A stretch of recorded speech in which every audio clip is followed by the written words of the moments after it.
أعوذ بالله من الشيطان الرجيم لقد كان في قصصهم عبرة لأولي الألباب. സ്നേഹമുള്ള സത്യവിശ്വാസികളെ, സഹോദരങ്ങളെ, അല്ലാഹു സുബ്ഹാനഹു വ തആലയുടെ വിധിവിലക്കുകളും നിയമ നിർദ്ദേശങ്ങളും ജീവിതത്തിൽ ഉടനീളം കാത്തു സൂക്ഷിച്ചുകൊണ്ട് തഖ്വയുള്ളവരായി ജീവിക്കുവാൻ പരമാവധി പരിശ്രമിക്കണേ എന്ന് എന്നെയും നിങ്ങളെ ഓരോരുത്തരെയും ഗൗരവപൂർവം ഉണർത്തുകയാണ്, ഉപദേശിക്കുകയാണ്. അല്ലാഹു സുബ്ഹാനഹു വ തആല തഖ്വയുള്ളവരിൽ ചേർത്ത് നമ്മെ എല്ലാവരെയും അനുഗ്രഹിക്കുമാറാകട്ടെ. സഹോദരങ്ങളെ, പരിശുദ്ധ ഖുർആൻ ധാരാളക്കണക്കിന് പ്രവാചകന്മാരുടെയും മഹാന്മാരുടെയും ജീവിതത്തിൻ്റെ ഗുണപാഠങ്ങളാൽ നിറഞ്ഞു കിടക്കുകയാണ്. നമ്മുടെ ജീവിതം അള്ളാഹു നമുക്ക് നൽകുന്ന മഹത്തായ ഒരു അനുഗ്രഹമാണ്.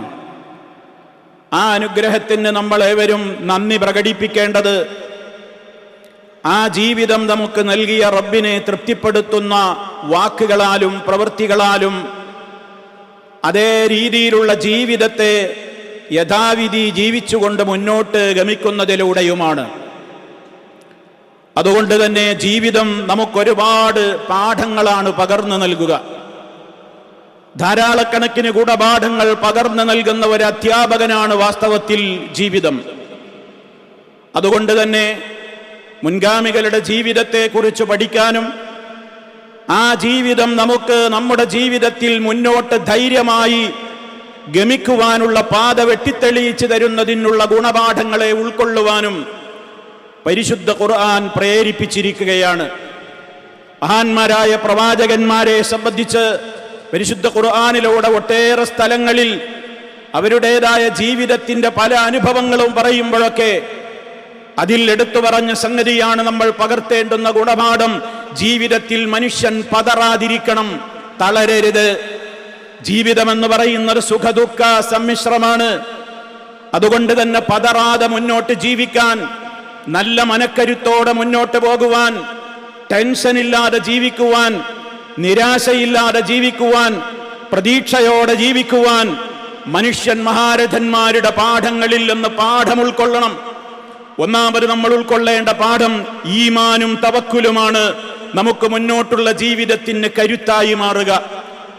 അല്ലാഹു സുബ്ഹാനഹു വ തആല നമ്മളോട് ദൃഢനിശ്ചയം ഒരിക്കലും കൈവെടിയരുതെന്നും അവനിൽ നിങ്ങൾ ഭരമേൽപ്പിക്കുന്നതിൽ നിങ്ങൾക്കൊരിക്കലും അമാന്തമുണ്ടാകരുതെന്നും ഗൗരവത്തോടെ പഠിപ്പിച്ചു തന്നത് ഈമാനുള്ളവർക്ക് ഇവിടെ സുഖത്തിലും ദുഃഖത്തിലുമൊക്കെ നല്ല ഒരു സമാധാന ജീവിതം ലഭ്യമാവുകയുള്ളൂ എന്ന നിലക്ക് തന്നെയാണ്.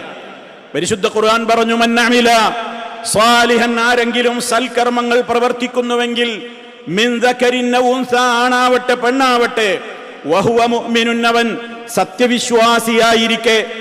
ഈമാൻ കൈമുതലായിട്ടുണ്ടോ നമുക്ക് പതറേണ്ടി വരില്ല, നമ്മൾ ഒരിക്കലും തളരേണ്ടി വരില്ല. ഫലനുഹയ്യന്നഹു ഹയാതൻ തയ്യിബ, അവന് ഏറ്റവും നല്ല ജീവിതത്തെ നാം ആസ്വദിപ്പിക്കുക തന്നെ ചെയ്യും. അല്ലാഹു സുബ്ഹാനഹു വ തആലയുടെ ഓഫറാണിത്.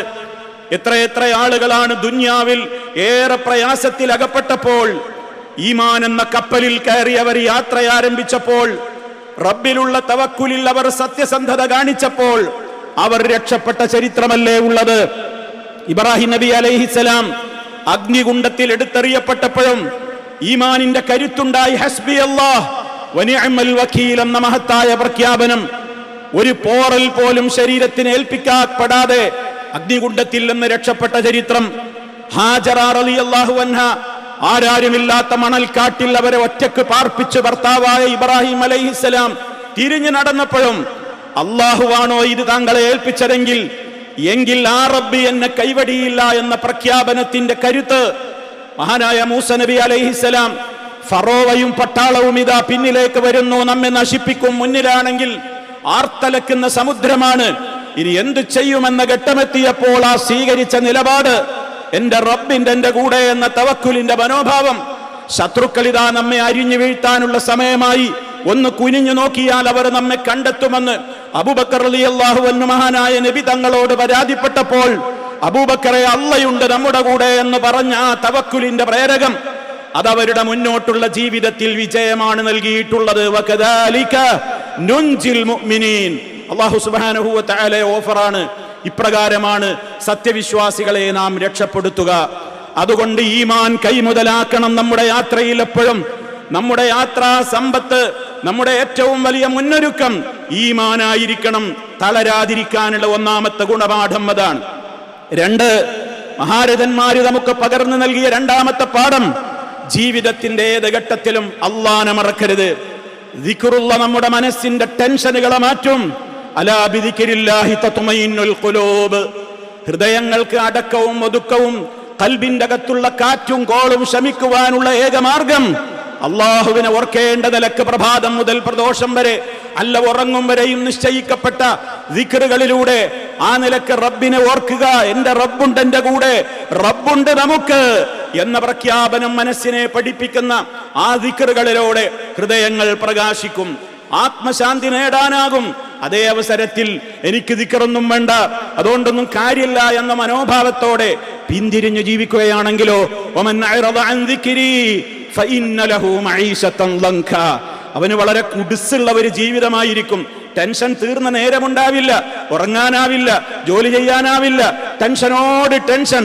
ആ നിലക്കൊരു കുടുങ്ങിയ ഇടുങ്ങിയ മനസ്സിന്റെ ഉടമയായി അവൻ അധപ്പതിക്കും. അതുകൊണ്ട് നമ്മുടെ ജീവിതത്തിന്റെ ഏത് ഘട്ടങ്ങളിലും ദിക്റുള്ള നമുക്ക് ശാന്തി പകരും. യൂനുസ് നബി അലൈഹിസ്സലാം മത്സ്യത്തിന്റെ വയറ്റിൽ അകപ്പെട്ട നേരത്ത് പോലും അദ്ദേഹം പതിവാക്കിയ ദിക്റുകൾ മുടക്കിയിട്ടില്ല. ലാ ഇലാഹ ഇല്ലാ അൻത സുബ്ഹാനക ഇന്നി കുൻതു മിനൽ ളാലിമീൻ. മത്സ്യത്തിന്റെ വയറ്റിലകപ്പെട്ട നേരത്തും റഹ്മാനായ റബ്ബിനോടുള്ള കൃത്യമായ ആ ദിക്ർ അത് നിർവഹിക്കാൻ യൂനുസ് അലൈഹിസ്സലാം സന്നദ്ധമായപ്പോൾ അല്ലാഹു സുബ്ഹാനഹു വ തആല അദ്ദേഹത്തെ രക്ഷപ്പെടുത്തി എന്നാണ് വിശുദ്ധ ഖുർആൻ പകർന്നു തരുന്ന പാഠം. മൂന്നാമതായി, ദുആകൾ നമ്മുടെ പ്രതീക്ഷയുടെ കവാടങ്ങളാണ്. ദുആ ഒരിക്കലും അവസാനിപ്പിക്കരുത്. മനുഷ്യരോട് എത്ര തവണ പറയുന്നുവോ അത്രയും ആളുകൾക്ക് മടുപ്പാനുണ്ടാവുക. റബ്ബിനോട് പറയുന്നത് റബ്ബിന് കൂടുതൽ കൂടുതൽ നമ്മോട് ഇഷ്ടമാണ്. അതുകൊണ്ട് ദിക്റുള്ള ഏത് പ്രയാസഘട്ടത്തിലും നമ്മുടെ മനസ്സിനെ അടക്കും. അതാണ് ഏറ്റവും നമുക്ക് മുമ്പിൽ പ്രതീക്ഷ പകർന്നു തരുന്ന ഒരേ ഒരു വഴി.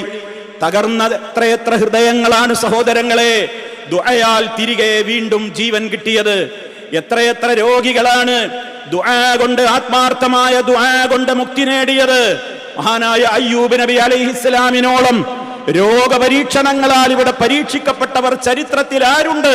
പക്ഷേ അപ്പോഴും നിരാശ കൈവടിയാതെ മഹാരോഗം തന്നെ ബാധിച്ചിരിക്കുന്നു എന്ന് അറിഞ്ഞപ്പോഴും തന്റെ റബ്ബിനെ വിളിച്ചുകൊണ്ട് അയ്യൂബ് അലൈഹിസ്സലാം പറഞ്ഞു, അന്നീ മസ്സനിയൽ എനിക്ക് വിഷമം ബാധിച്ചിരിക്കുന്നു റബ്ബേ, വഅൻത അർഹമുർ റഹീമീൻ. അർഹമുറാഹിമീൻ നീയാണ്, നിന്നോട് ഞാൻ എന്റെ ആവലാതി, എന്റെ പ്രയാസം ഞാൻ പങ്കുവെക്കുകയാണ് എന്നേ പറഞ്ഞുള്ളൂ. ദുആക്ക് ഉത്തരം കിട്ടിയില്ലേ? അയ്യൂബ് അലൈഹിസ്സലാം ഏറ്റവും നല്ല ആരോഗ്യവാനായി ജീവിതത്തിലേക്ക് തിരിച്ചു വന്നില്ലേ?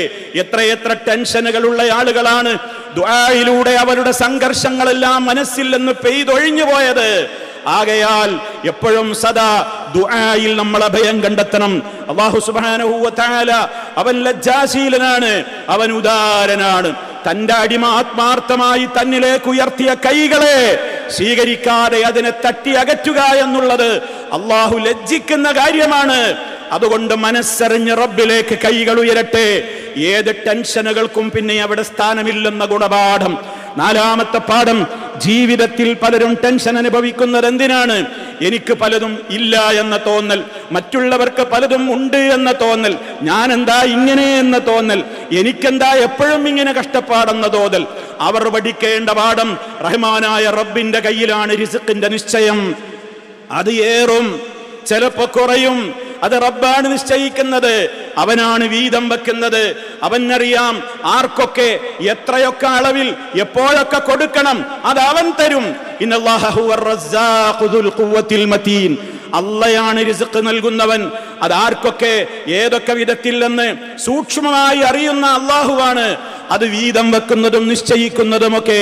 അതുകൊണ്ട് ആ വീതം വെക്കലിൽ നമുക്ക് തൃപ്തിയടയാൻ സാധിക്കണം, കിട്ടിയതിന് നന്ദിയുള്ളവരാകാൻ സാധിക്കണം. തനിക്ക് കിട്ടാത്തതിൽ നഷ്ടപ്പെട്ടുകൊണ്ട് ദുഃഖിച്ചിങ്ങനെ കഴിഞ്ഞുകൂടരുത്. കിട്ടിയല്ലോ എന്ന് വിചാരിച്ച് അതൊക്കെ എന്റെ പവറാണ്, എന്നെ ആദരിച്ച് തന്നതാണ് എന്ന അത്യാഹ്ലാദം കാണിച്ചുകൊണ്ട് അഹങ്കരിക്കുകയോ നെഗളിപ്പ് കാണിക്കുകയോ അരുത്. നമുക്ക് വിധിച്ചത് എവിടെയും പോകൂല. അത് നമുക്ക് കിട്ടിയേ നമ്മൾ മരിക്കൂ. അതേ അവസരത്തിൽ നമ്മുടെ റബ്ബ് നമുക്ക് തരാൻ തീരുമാനിച്ചിട്ടില്ലാത്തത് നീ എത്ര തലകുത്തിമറിഞ്ഞ് അധ്വാനിച്ചാലും ഒരൽപ്പം പോലും അത് നമുക്ക് കിട്ടുകയുമില്ല. പിന്നെ എന്തിനാണ് ഈ ടെൻഷൻ? അതുകൊണ്ട് റബ്ബിന്റെ തീരുമാനത്തിൽ തൃപ്തിയടഞ്ഞവർക്ക് വിജയിക്കാനാവുകയുള്ളൂ എന്ന പാഠമാണ് നാലാമതായി നമ്മൾ പഠിക്കേണ്ടത്. അഞ്ചാമത്തെ ഗുണപാഠം, ജീവിതത്തിൽ മനുഷ്യൻ സത്യസന്ധതയിലൂടെ മാത്രമേ മുന്നോട്ട് പോകാവൂ. കള്ളം പറഞ്ഞാൽ തൽക്കാലമൊക്കെ രക്ഷപ്പെട്ടേക്കും, നുണ പറഞ്ഞാൽ ചിലയിടത്തൊക്കെ താൽക്കാലിക വിജയമുണ്ടാകും, പക്ഷെ അതൊന്നും അന്തിമ വിജയമല്ല. സത്യസന്ധത മാത്രമേ അള്ളാഹു ഇഷ്ടപ്പെടുന്നതുള്ളൂ. ഇന്ന സിദ്ഖ യഹ്ദി ഇലൽ ബിർരി, തീർച്ചയായും സത്യസന്ധതയാണ് നന്മയിലേക്ക് മനുഷ്യനെ നയിക്കുക. നേരെ മറിച്ച് ഒരു നുണ പറഞ്ഞാൽ ആ നുണയടക്കുവാൻ വേണ്ടി ഒരുപാട് നുണകളുടെ കോമ്പലകൾ, കൂമ്പാരങ്ങൾ നീ പറഞ്ഞ് ടെൻഷൻ അടിക്കേണ്ടി വരും. ആ നുണകൾ നിന്നെയും കൊണ്ട് നരകത്തിലേക്ക് പോവുകയുള്ളൂ. അതുകൊണ്ട് തുടക്കത്തിലെ നുണ പറയണ്ട, സത്യസന്ധത മുറുകെ പിടിച്ചോളൂ. ഇതാണ് പ്രവാചകന്മാര് പകർന്ന അഞ്ചാമത്തെ പാഠമെങ്കിൽ ആറാമതായി നമ്മൾ മനസ്സിലാക്കേണ്ടത്, ജീവിതം എന്ന് പറയുന്നത് നമ്മൾ ഒറ്റയ്ക്ക് ജീവിക്കുന്നവരല്ല, നമ്മൾ സമൂഹത്തിലാണ് ജീവിക്കുന്നത്. പലരോടും നമുക്ക് കടമകളുണ്ട്, പലരോടും നമുക്ക് പലതും ചെയ്തു തീർക്കേണ്ടുന്ന ബാധ്യതകളുണ്ട്. ആ ബാധ്യതകളൊക്കെ നമ്മൾ പാലിക്കണമെന്ന പാഠം. അത് പാലിക്കാതിരുന്നാൽ ആർക്കാണോ നമ്മളിൽ നിന്നുള്ള കടമകൾ കിട്ടാത്തതെങ്കിൽ അത് നമ്മൾ അവരോട് കാണിക്കുന്ന അനീതിയായി മാറും, അക്രമമായി മാറും. തന്റെ മാതാപിതാക്കളോട് കടമയുണ്ട്, ഭാര്യയോട് കടമയുണ്ട്, ഭർത്താവിനോട് കടമയുണ്ട്, ആങ്ങളയോട്, പെങ്ങളോട്, അയൽക്കാരോട്, നാട്ടുകാരോട്, കൂട്ടുകാരോട്, അന്യമതക്കാരോട്, ആരാവട്ടെ രാഷ്ട്രത്തോട് വരെ എല്ലാ നിലക്കും നമുക്ക് കടമകളുണ്ട്. ആ കടമകളൊക്കെ പാലിച്ചവർക്ക് ജീവിതത്തിൽ വിജയമുണ്ടാവുകയുള്ളൂ. കാരണം അതിന്റെ നേർവിപരീതം അനീതി എന്നാണ്, അക്രമമെന്നാണ്.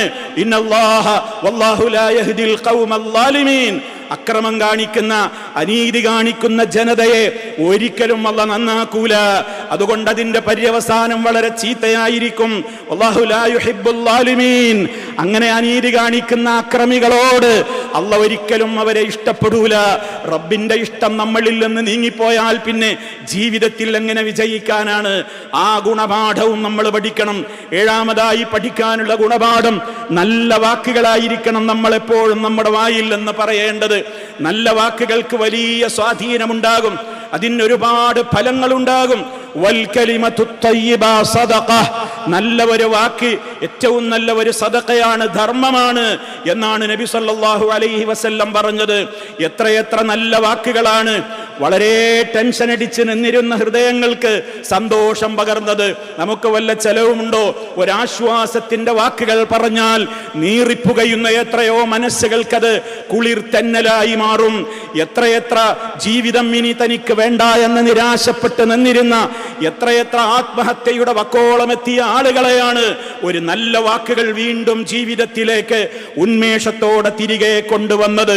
പിണങ്ങി നിന്നിരുന്ന എത്രയെത്ര കുടുംബങ്ങളെയും വ്യക്തികളെയുമാണ് നല്ല നല്ല വാക്കുകളിലൂടെ തമ്മിലിണക്കുവാൻ നമുക്ക് സാധിച്ചത്. അവർക്കിടയിലുള്ള രോഷാഗ്നിയെ അണച്ചു കളയാൻ നമുക്ക് സാധിച്ചത്. അവരെ വീണ്ടും സ്നേഹത്തിന്റെ പൂമാലയിൽ കോർത്തിണക്കുവാൻ നമുക്ക് സാധിച്ചത് നല്ല നല്ല വാക്കുകളിലൂടെയാണ്. അതുകൊണ്ട് തന്നെ നല്ല വാക്കുകൾ പറയുന്നതിന് ചെലവൊന്നുമില്ല, അത് വലിയ ഒരു സദഖയാണ് എന്നുകൂടി മഹാനായ നബി സല്ലല്ലാഹു അലൈഹി വസല്ലം പറഞ്ഞു. സഹോദരങ്ങളെ, ഈ വിധത്തിലുള്ള ഒട്ടേറെ ഗുണപാഠങ്ങൾ നമുക്ക് നമ്മുടെ വിശുദ്ധ ഖുർആനിലൂടെ നബി സല്ലല്ലാഹു അലൈഹി വസല്ലമിന്റെ തിരുവചനങ്ങളിലൂടെ പഠിക്കാനുണ്ട്, പകർത്താനുണ്ട്. നാം മനസ്സിലാക്കുക, അപാകതകൾ റബ്ബിനോട് കേണപേക്ഷിക്കുക, പുറത്തു തരാൻ വേണ്ടി അല്ലാഹു നമുക്ക് തൗഫീഖ് പ്രദാനം ചെയ്യുമാറാകട്ടെ. അഖൂലു ഖൗലി ഹാദാ വഅസ്തഗ്ഫിറുല്ലാഹ ലീ വലക്കും ഫസ്തഗ്ഫിറൂഹു ഇന്നഹു ഹുവൽ ഗഫൂറുർ റഹീം. الحمد لله وحده والصلاة والسلام على من لا نبي بعده وعلى آله وصحبه ومن تبع هديه. أما بعد فأوصيكم عباد الله ونفسي بتقوى الله. അള്ളാഹുവിനെ സൂക്ഷിച്ച് ജീവിക്കണേ. ഒരിക്കൽ കൂടി എന്നെയും നിങ്ങൾ ഓരോരുത്തരെയും ഗൗരവപൂർവ്വം ഉണർത്തുകയാണ്. അള്ളാഹു തൗഫീഖ് പ്രദാനം ചെയ്യുമാറാകട്ടെ. സഹോദരങ്ങളെ, അള്ളാഹു സുബ്ഹാനഹു വ തആല പ്രവാചകന്മാരുടെ ചരിത്രങ്ങളെ കുറിച്ച് പറഞ്ഞിടത്ത് പ്രത്യേകം എടുത്തു പറഞ്ഞു, ലഖദ് കാന ഫീ ഖിസസിഹിം, തീർച്ചയായും അവരുടെയൊക്കെ ചരിത്രങ്ങളിലും കഥകളിലുമുണ്ട് ഇബ്റത്തുൽ ലിഉലിൽ അൽബാബ്, ബുദ്ധിയുള്ള ജനങ്ങൾക്ക് ഗുണപാഠങ്ങളുണ്ട്. അമ്പിയാക്കന്മാരുടെ ജീവിത അനുഭവങ്ങളിൽ നിന്ന് ബുദ്ധിയുള്ളവർ പാഠം ഉൾക്കൊള്ളണം എന്ന് അള്ളാഹുവാണ് നമ്മോട് പറഞ്ഞിട്ടുള്ളത്. അതുകൊണ്ട് തന്നെ ജീവിതത്തിൽ ആ മഹാരഥന്മാരുടെ പാഠങ്ങളാണ് നമ്മൾ ഖുർആനിലൂടെ പ്രമാണങ്ങളിലൂടെ പഠിച്ചത്. ശേഷക്കാരായ സഹാബാ കിറാമിന്റെ ജീവിതത്തിലെ ഒരുപാട് അനുഭവങ്ങളുണ്ട്. ചരിത്രങ്ങളിലൂടെ നമ്മളത് പഠിക്കേണ്ടവരാണ്. ഏത് കാലഘട്ടങ്ങളിലും അവരവരുടെ ജീവിതങ്ങൾ അവരവർക്ക് പകർന്നു നൽകിയ പാഠങ്ങൾ ഓർക്കുന്നത് നല്ലതാണ്. തൻ്റെ ജീവിതത്തിൽ തന്നെ പഠിപ്പിച്ച പാഠങ്ങൾ ഉണ്ടാകും. നമുക്ക് ഓരോരുത്തർക്കും ഉണ്ടാകും നമ്മുടെ ജീവിതം നമ്മെ പഠിപ്പിച്ച പാഠം 1, പാഠം 2, പാഠം 3 എന്നിങ്ങനെ എഴുതി വെക്കാൻ നമുക്കും ഉണ്ടാകും പലതും. എൻ്റെ ജീവിതം അതാണ് പഠിപ്പിച്ചതെന്ന് ലോകത്തങ്ങനെ പലരും അവരുടെ അനുഭവങ്ങൾ പുസ്തകങ്ങളാക്കി മാറ്റിയിട്ടുണ്ട്. ഇന്നലെ പോലും ദുബായിലെ ഹാക്കിമായ ഷെയ്ഖ് മുഹമ്മദ് ബിൻ റാഷിദ് ഹഫിളഹുല്ല എൻ്റെ ജീവിതം എന്നെ പഠിപ്പിച്ചതാണ് എന്നൊരു പുസ്തകം ഇന്നലെയാണ് പ്രകാശിതമായത്. ഒരു ഭരണാധികാരി എന്ന നിലക്ക് തൻ്റെ ജീവിതാനുഭവങ്ങൾ ഓരോരുത്തർക്കും ഉണ്ടാകും പറയാനുള്ള ഒട്ടേറെ അത്ഭുതങ്ങളും അതുപോലെ തന്നെ അനുഭവങ്ങളും. നമ്മുടെ ജീവിതം നമുക്ക് ഗുണപാഠമാകുന്നത് പോലെ നമ്മുടെ മക്കളോട് നമ്മുടെ ജീവിതത്തിന്റെ അനുഭവങ്ങൾ പകർന്നു കൊടുക്കണം. അവരതിൽ നിന്ന് ഗുണപാഠങ്ങൾ ഉൾക്കൊള്ളണം. മുൻഗാമികളായ അമ്പിയാക്കളുടെ, സഹാബാക്കളുടെ, സാലിഹീങ്ങളുടെ ചരിത്രം പഠിക്കാനും പഠിപ്പിക്കാനും നമ്മൾ തയ്യാറാവേണ്ടത് അവരുടെയൊക്കെ ജീവിതം നമുക്ക് ഗുണപാഠമായി തീരുവാനാണ്. ഈ അർത്ഥത്തിലൊക്കെ ഗതകാല ജീവിതങ്ങളിൽ നിന്ന് ഗുണപാഠം ഉൾക്കൊണ്ടുകൊണ്ട് എല്ലാവർക്കും നന്മ വരുന്ന വിധത്തിൽ നമുക്കുണ്ടായ നല്ല അനുഭവങ്ങളെ അവർക്കും പകർന്നു കൊടുക്കുമ്പോൾ അദ്ദീനു വന്നസീഹ, മതമെന്ന് പറയുന്നത് മറ്റുള്ളവരോടൊക്കെ ഗുണകാംക്ഷയുണ്ടാവൽ കൂടിയാണ് എന്നുകൂടി നമ്മൾ മനസ്സിലാക്കുക. അതുകൊണ്ട് നമ്മൾ ഈ വിശദീകരിച്ച 6-7 ഗുണപാഠങ്ങളുണ്ടല്ലോ, അതൊക്കെ നമ്മുടെ ജീവിതത്തിന്റെ വഴികാട്ടിയാകുവാനും പ്രയാസങ്ങളുടെ നെരിപ്പോടുകളിൽ ഞെരിഞ്ഞ് കത്തിയമർന്നുകൊണ്ടിരിക്കുന്നവർക്ക് ആശ്വാസം പകരുവാൻ ഈ 6-7 ഗുണപാഠങ്ങളെ അവർക്ക് പകർന്നു കൊടുക്കുവാനും നമ്മളെല്ലാവരും സന്നദ്ധരാവുക. റഹ്മാനായ റബ്ബ് കരുത്തുള്ള, ആഫിയത്തുള്ള, ഈമാനുള്ള, യഖീനുള്ള, തവക്കുലുള്ള, ഹലാലായ ജീവിതത്തിലൂടെ മാത്രം മുന്നോട്ട് പോകുവാനുള്ള ദൃഢചിത്തതയുള്ള, ദൃഢനിശ്ചയമുള്ള മനസ്സിന്റെ ഉടമകളാക്കി നമ്മെ എല്ലാവരെയും മാറ്റി നമ്മെ എല്ലാവരെയും അവൻ അനുഗ്രഹിക്കുമാറാകട്ടെ. എല്ലാ പ്രയാസങ്ങളിൽ നിന്നും അള്ളാഹു നമുക്ക് മോചനം നൽകുമാറാകട്ടെ. ഒരുപാട് സഹോദരങ്ങൾ ആസ്പത്രികളിലും വീടുകളിലുമൊക്കെയായി വളരെയേറെ പ്രയാസങ്ങൾ അനുഭവിച്ചു കൊണ്ടിരിക്കുന്ന രോഗികളുണ്ട്. ഓപ്പറേഷന് വിധേയമാകാൻ പോകുന്നവരുണ്ട്. ഹോസ്പിറ്റലുകളിൽ ഉള്ളവരുണ്ട്, പലരുമുണ്ട്. അല്ലാഹുവേ, എല്ലാവർക്കും സമ്പൂർണമായി നീ ശിഫ നൽകി അനുഗ്രഹിക്കണമേ. മാരക രോഗങ്ങളിൽ നിന്ന്, സഹിക്കാനാവാത്ത പരീക്ഷണങ്ങളിൽ നിന്ന് ഞങ്ങളെയും അവരെ എല്ലാവരെയും നീ കാത്തു രക്ഷിക്കണമേ. ഞങ്ങളിൽ നിന്ന് മരണപ്പെട്ടു പോയവർക്ക് മഗ്ഫിറത്തും റഹ്മത്തും നൽകി അനുഗ്രഹിക്കണമേ. അല്ലാഹുമ്മ ഗ്ഫിർ ലിൽ മുഅ്മിനീന വൽ മുഅ്മിനാത്ത് വൽ മുസ്ലിമീന വൽ മുസ്ലിമാത്ത് അൽ അഹ്യാഇ മിൻഹും വൽ അംവാത്ത് إنك مجيب الدعوات وقاضي الحاجات. اللهم أعز الإسلام والمسلمين وأذل الشرك والمشركين. اللهم أجرنا وأجر والدينا من النار. اللهم اجعل هذا البلد آمنا مطمئنا وسائر بلاد العالمين. اللهم سدد خطى حاكمنا يا ذا الجلال والإكرام. ربنا اغفر لنا ذنوبنا وكفر عنا سيئاتنا وتوفنا مع الأبرار والحمد لله رب العالمين.